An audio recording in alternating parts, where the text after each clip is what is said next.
أعوذ بالله من الشيطان الرجيم. بسم الله الرحمن الرحيم. الحمد لله رب العالمين، الرحمن الرحيم، مالك يوم الدين. إياك نعبد وإياك نستعين. اهدنا الصراط المستقيم، صراط الذين أنعمت عليهم غير المغضوب عليهم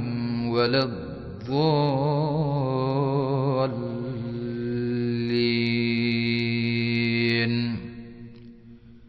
বিতাড়িত শয়তান থেকে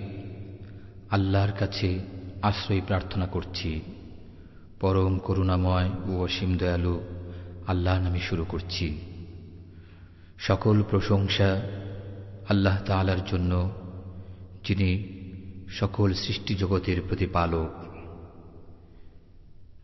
যিনি পরম করুণাময় ও অসীম দয়ালু, যিনি বিচার দিবসের মালিক। আমরা একমাত্র তোমারই ইবাদত করি এবং তোমারই সাহায্য প্রার্থনা করি।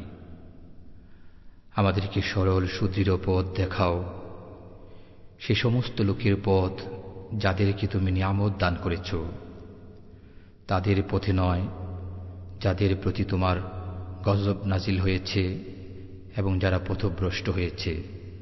বিসমিল্লাহির রহমানির রহিম। ألف لام ميم. ذلك الكتاب لا ريب فيه هدى للمتقين الذين يؤمنون بالغيب ويقيمون الصلاة ومما رزقناهم ينفقون والذين يؤمنون بما أنزل إليك وما أنزل من قبلك وبالآخرة هم يوقنون. পরম করুণাময় ও অসীম দয়ালু আল্লাহর নামে শুরু করছি। আলিফ লাম মিম। এই সেই কিতাব যাতে কোনোই সন্দেহ নেই, পথ প্রদর্শনকারী পরহেজগারদের জন্য, যারা অদৃশ্য বিষয়ের উপর বিশ্বাস স্থাপন করে এবং নামাজ প্রতিষ্ঠা করে, আর আমি তাদেরকে যে রুজি দান করেছি তা থেকে ব্যয় করে, এবং যারা বিশ্বাস স্থাপন করেছে সেসব বিষয়ের উপর যা কিছু তোমার প্রতি অবতীর্ণ হয়েছে এবং সেসব বিষয়ের উপর যা তোমার পূর্ববর্তীদের প্রতি অবতীর্ণ হয়েছে, আর আখিরাতকে যারা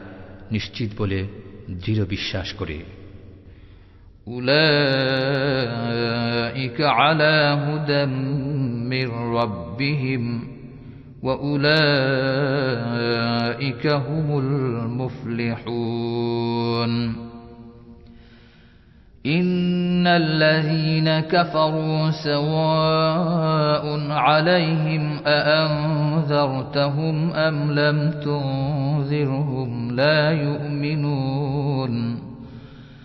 ختم الله على قلوبهم وعلى سمعهم وعلى أبصارهم غشاوة ولهم عذاب عظيم. ومن الناس من يقول آمنا بالله وباليوم الآخر وما هم بمؤمنين يخادعون الله والذين آمنوا وما يخدعون إلا أنفسهم وما يشعرون. في قلوبهم مرض فزادهم الله مرضا ولهم عذاب أليم بما كانوا يكذبون. وإذا قيل لهم لا تفسدوا في الأرض قالوا إنما نحن مصلحون ألا إنهم هم المفسدون ولكن لا يشعرون وإذا قيل لهم آمنوا كما آمن الناس قالوا أنؤمن كما آمن السفهاء ألا إنهم هم السفهاء ولكن لا يعلمون وإذا لقوا الذين آمنوا قالوا آمنا وإذا خلوا إلى شياطينهم قالوا إنا معكم إنما نحن مستهزئون الله يستهزئ بهم ويمدهم في طغيانهم يعمهون তারাই নিজেদের পালনকর্তার পক্ষ থেকে সুপথ প্রাপ্ত আর তারাই যথার্থ সফলকাম। নিশ্চিতই যারা কাফের হয়েছে তাদেরকে আপনি ভয় প্রদর্শন করুন আর নাই করুন, তাতে কিছুই আসে যায় না, তারা ঈমান আনবে না। আল্লাহ তাদের অন্তঃকরণ এবং তাদের কর্ণসমূহ বন্ধ করে দিয়েছেন আর তাদের চোখসমূহ পর্দায় ঢেকে দিয়েছেন, আর তাদের জন্য রয়েছে কঠোর শাস্তি। আর মানুষের মধ্যে কিছু লোক এমন রয়েছে যারা বলে, আমরা আল্লাহ ও পরকালের প্রতি ঈমান এনেছি, অথচ আদৌ তারা ঈমানদার নয়। তারা আল্লাহ এবং ঈমানদারগণকে ধোঁকা দেয়, অথচ এতে তারা নিজেদেরকে ছাড়া অন্য কাউকে ধোঁকা দেয় না, অথচ তারা তা অনুভব করতে পারে না। তাদের অন্তঃকরণ ব্যাধিগ্রস্ত, আর আল্লাহ তাদের ব্যাধি আরও বাড়িয়ে দিয়েছেন। বস্তুত তাদের জন্য নির্ধারিত রয়েছে ভয়াবহ আযাব তাদের মিথ্যাচারের দরুন। আর যখন তাদেরকে বলা হয় যে দুনিয়ার বুকে দাঙ্গা হাঙ্গামা সৃষ্টি করো না, তখন তারা বলে, আমরা তো মীমাংসার পথ অবলম্বন করেছি। মনে রেখো, তারাই হাঙ্গামা সৃষ্টিকারী, কিন্তু তারা তা উপলব্ধি করে না। আর যখন তাদেরকে বলা হয় অন্যান্যরা যেভাবে ঈমান এনেছে তোমরাও সেভাবে ঈমান আনো, তখন তারা বলেন, আমরাও কি ঈমান আনব বোকাদেরই মতো? মনে রেখো, প্রকৃতপক্ষে তারাই বোকা, কিন্তু তারা তা বুঝে না। আর তারা যখন ঈমানদারদের সাথে মিশে তখন বলে, আমরা ঈমান এনেছি। আবার যখন তাদের শয়তানদের সাথে একান্তে সাক্ষাৎ করে তখন বলে, আমরা তোমাদের সাথে রয়েছি, আমরা তো মুসলমানদের সাথে উপহাস করি মাত্র। বরং আল্লাহই তাদের সাথে উপহাস করেন, আর তাদেরকে তিনি ছেড়ে দিয়েছেন যেন তারা নিজেদের অহংকার ও কুমতলবে হয়রান ও পেরেশান থাকে। أولئك الذين اشتروا الضلالة بالهدى فما ربحت تجارتهم وما كانوا مهتدين مثلهم كمثل الذي استوقد نارا فلما أضاءت ما حوله ذهب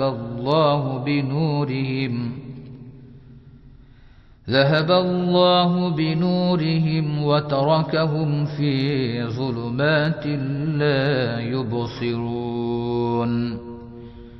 صم بكم عمي فهم لا يرجعون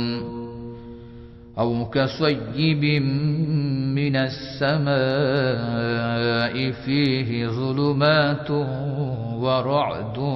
وبرق يجعلون أصابعهم في آذانهم من الصواعق حذر الموت والله محيط بالكافرين يكاد البرق يخطف أبصارهم كلما أضاء لهم مشوا فيه وإذا أظلم عليهم قاموا ولو شاء الله لذهب بسمعهم وأبصارهم إن الله على كل شيء قدير يا أيها الناس اعبدوا ربكم الذي خلقكم والذين من قبلكم لعلكم تتقون الذي جعل لكم الأرض فراشا والسماء بناء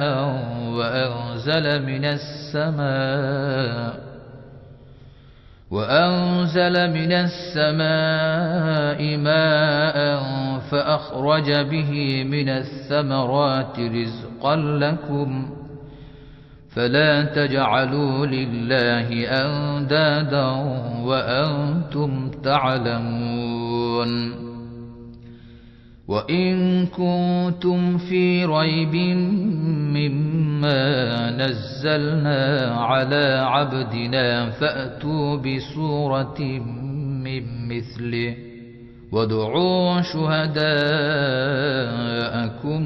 من دون الله إن كنتم صادقين তারা সে সমস্ত লোক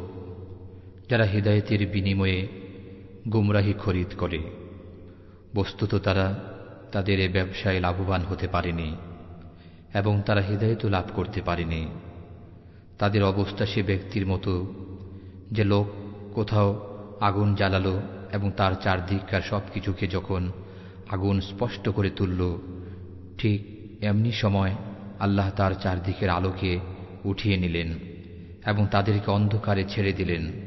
ফলে তারা কিছুই দেখতে পায় না। তারা বধির, মুখ ও অন্ধ, সুতরাং তারা ফিরে আসবে না। আর তাদের উদাহরণ সেসব লোকের মতো যারা দুর্যোগপূর্ণ ঝোড়ো রাতে পথ চলে, যাতে থাকে আধার, গর্জন ও বিদ্যুৎ চমক। মৃত্যুর ভয়ে গর্জনের সময় কানে আঙ্গুল দিয়ে রক্ষা পেতে চায়, অথচ সমস্ত কাফিরই আল্লাহ কর্তৃক পরিবেষ্টিত। বিদ্যুৎ আলোকে যখন সামান্য আলোকিত হয় তখন কিছুটা পথ চলে, আবার যখন অন্ধকার হয়ে যায় তখন ঠায় দাঁড়িয়ে থাকে। যদি আল্লাহ ইচ্ছা করেন তাহলে তাদের শ্রবণ শক্তি ও দৃষ্টিশক্তি ছিনিয়ে নিতে পারেন। আল্লাহ যাবতীয় বিষয়ের উপর সর্বময় ক্ষমতাশীল। হে মানব সমাজ, তোমরা তোমাদের পালনকর্তার ইবাদত করো, যিনি তোমাদিগকে এবং তোমাদের পূর্ববর্তী দিগকে সৃষ্টি করেছেন। তাতে আশা করা যায় তোমরা পরহেজগারি অর্জন করতে পারবে। যে পবিত্র সত্তা তোমাদের জন্য ভূমিকে বিছানা এবং আকাশকে ছাদ স্বরূপ স্থাপন করে দিয়েছেন, আর আকাশ থেকে পানি বর্ষণ করে তোমাদের জন্য ফল ফসল উৎপাদন করেছেন তোমাদের খাদ্য হিসাবে। অতএব আল্লাহর সাথে তোমরা অন্য কাউকে সমকক্ষ করো না। বস্তুত এসব তোমরা জানো। এতদ সম্পর্কে যদি তোমাদের কোনো সন্দেহ থাকে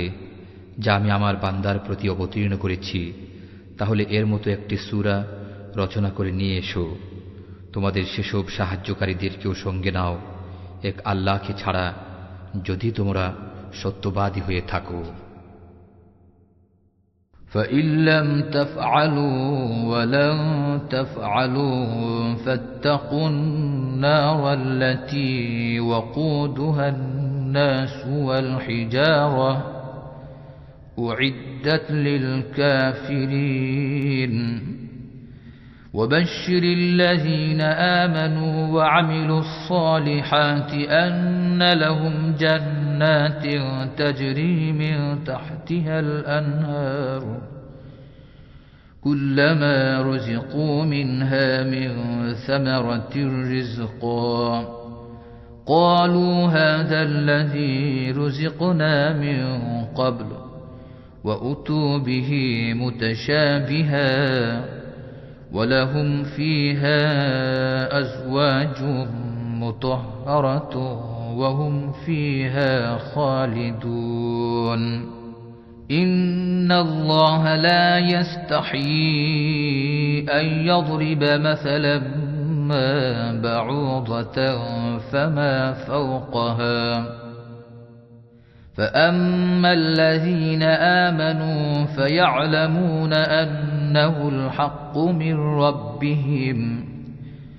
وأما الذين كفروا فيقولون ماذا أراد الله بهذا مثلا يضل به كثيرا ويهدي به كثيرا وما يضل به إلا الفاسقين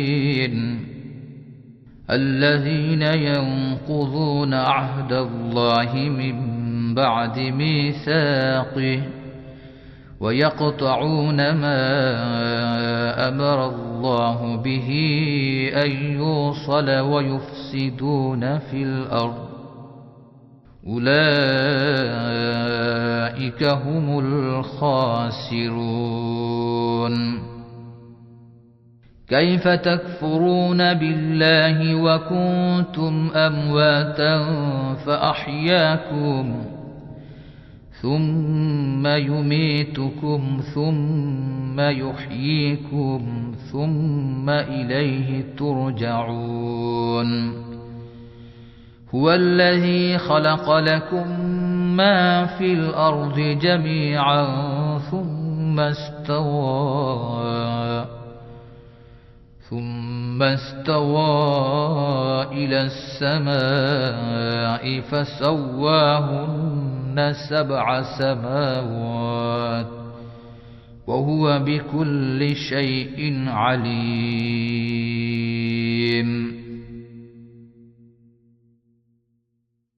আর যদি তা না পারো অবশ্য তা তোমরা কখনো পারবে না তাহলে সে দোজখের আগুন থেকে রক্ষা পাওয়ার চেষ্টা করো যার জ্বালানি হবে মানুষ ও পাথর যা প্রস্তুত করা হয়েছে কাফিরদের জন্য আর হে নবী যারা ঈমান এনেছে এবং সৎ কাজসমূহ করেছে আপনি তাদেরকে এমন বেহেশতের সুসংবাদ দিন যার পাদদেশে নহরসমূহ প্রবাহমান থাকবে যখনই তারা খাবার হিসেবে কোনো ফল প্রাপ্ত হবে তখনই তারা বলবে এত অবিকল সে ফলই যা আমরা ইতিপূর্বেও লাভ করেছিলাম বস্তুত তাদেরকে একই প্রকৃতির ফল প্রদান করা হবে এবং সেখানে তাদের জন্য শুদ্ধচারিণী রমণীকুল থাকবে আর সেখানে তারা অনন্তকাল অবস্থান করবে আল্লাহ পাক নিঃসন্দেহে মশা বা তদূর্ধ্ব বস্তু দ্বারা উপমা পেশ করতে লজ্জাবোধ করেন না বস্তুত যারা মুমিন তারা নিশ্চিতভাবে বিশ্বাস করে যে তাদের পালনকর্তা কর্তৃক উপস্থাপিত এ উপমাও সম্পূর্ণ নির্ভুল ও সঠিক আর যারা কাফির তারা বলে এরূপ উপমা উপস্থাপনে আল্লাহর মতলবই বা কী ছিল এ দ্বারা আল্লাহ তাআলা অনেককে বিপদগামী করেন আবার অনেককে সঠিক পথ প্রদর্শন করেন তিনি অনুরূপ উপমা দ্বারা অসৎ ব্যক্তিবর্গ ভিন্ন কাউকে বিপদগামী করেন না বিপদগামী ওরাই যারা আল্লাহর সঙ্গে অঙ্গীকার আবদ্ধ হওয়ার পর তা ভঙ্গ করে এবং আল্লাহ পাক যা অবিচ্ছিন্ন রাখতে নির্দেশ দিয়েছেন তা ছিন্ন করে আর পৃথিবীর বুকে অশান্তি সৃষ্টি করে ওরা যথার্থই ক্ষতিগ্রস্ত কেমন করে তোমরা আল্লাহর ব্যাপারে কুফরি অবলম্বন করছো অথচ তোমরা ছিলে নিষ্প্রাণ অতঃপর তিনি তোমাদেরকে প্রাণ দান করেছেন আবার মৃত্যু দান করবেন পুনরায় তোমাদেরকে জীবন দান করবেন অতঃপর তারই প্রতি প্রত্যাবর্তন করবে তিনি সে সত্তা যিনি সৃষ্টি করেছেন তোমাদের জন্য যা কিছু জমিনে রয়েছে সে সমস্ত তারপর তিনি মনোসংযোগ করেছেন আকাশের প্রতি বস্তুত তিনি তৈরি করেছেন 7 আসমান আর আল্লাহ সকল বিষয়ে সম্যক অবগত وَإِذْ قَالَ رَبُّكَ لِلْمَلَائِكَةِ إِنِّي جَاعِلٌ فِي الْأَرْضِ خَلِيفَةً قَالُوا أتجعل فيها من يفسد فيها ويسفك الدماء ونحن نسبح بحمدك ونقدس لك قال إني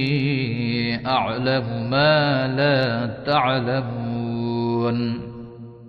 وعلم آدم الأسماء كلها ثم عرضهم على الملائكة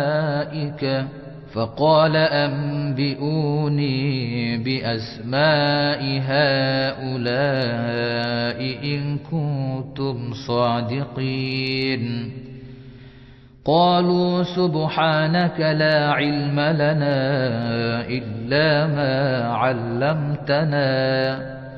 إنك أنت العليم الحكيم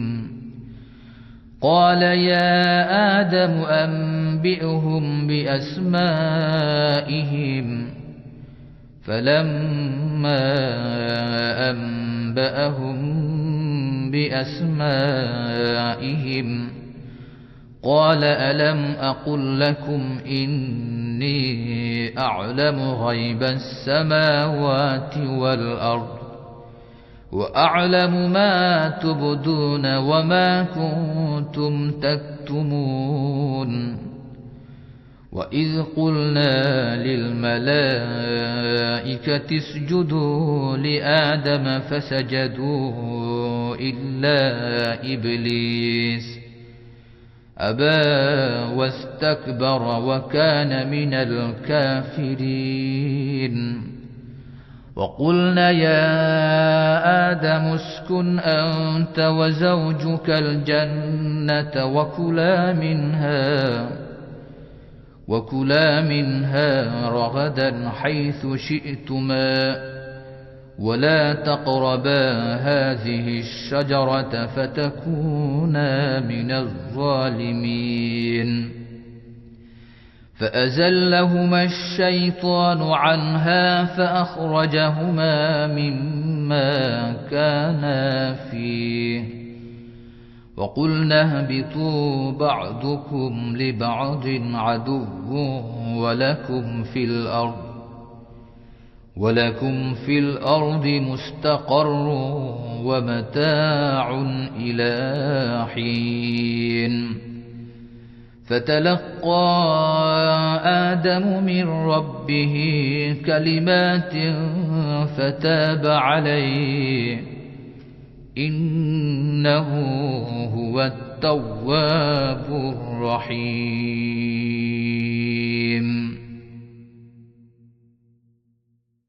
আর তোমার পালনকর্তা যখন ফেরেশতাদিগকে বললেন আমি পৃথিবীতে একজন প্রতিনিধি বানাতে যাচ্ছি তখন ফেরেশতাগণ বলল তুমি কি পৃথিবীতে এমন কাউকে সৃষ্টি করবে যে দাঙ্গা হাঙ্গামা সৃষ্টি করবে এবং রক্তপাত ঘটাবে অথচ আমরা নিয়ত তোমার গুণকীর্তন করছি এবং তোমার পবিত্র সত্তাকে স্মরণ করছি তিনি বললেন নিঃসন্দেহে আমি জানি যা তোমরা জানো না আর আল্লাহ তাআলা শিখালেন আদমকে সমস্ত বস্তু সামগ্রী নাম তারপর সে সমস্ত বস্তু সামগ্রীকে ফেরেশতাদের সামনে উপস্থাপন করলেন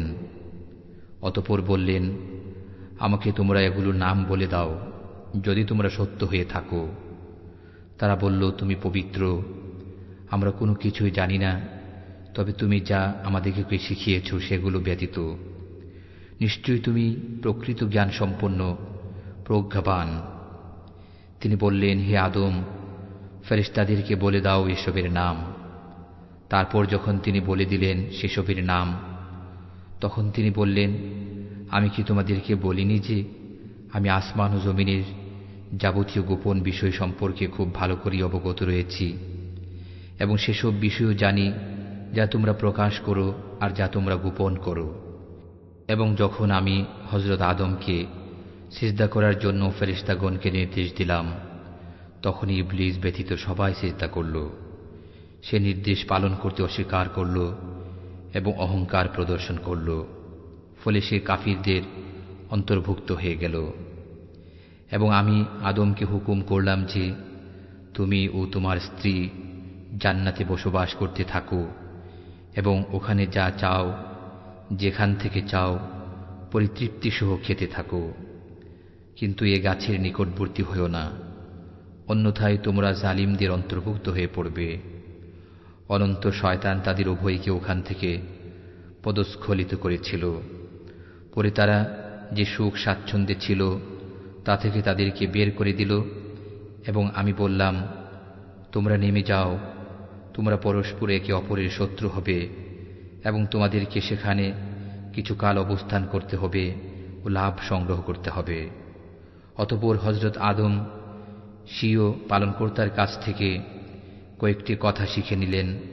অতঃপর আল্লাহ পাক তার প্রতি করুণা ভরে লক্ষ্য করলেন। নিশ্চয়ই তিনি মহা ক্ষমাশীল ও অসীম দয়ালু। قُلْنَا اهْبِطُوا مِنْهَا جَمِيعًا فَإِمَّا يَأْتِيَنَّكُم مِّنِّي هُدًى فَمَن تَبِعَ هُدَايَ فَلَا خَوْفٌ عَلَيْهِمْ وَلَا هُمْ يَحْزَنُونَ وَالَّذِينَ كَفَرُوا وَكَذَّبُوا بِآيَاتِنَا أُولَئِكَ أَصْحَابُ النَّارِ هُمْ فِيهَا خَالِدُونَ يَا بَنِي إِسْرَائِيلَ اذْكُرُوا نِعْمَتِيَ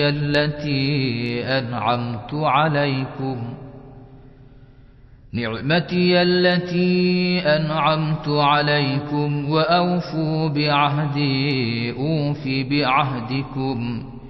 وإياي فارهبون وآمنوا بما أنزلت مصدقا لما معكم ولا تكونوا أول كافر به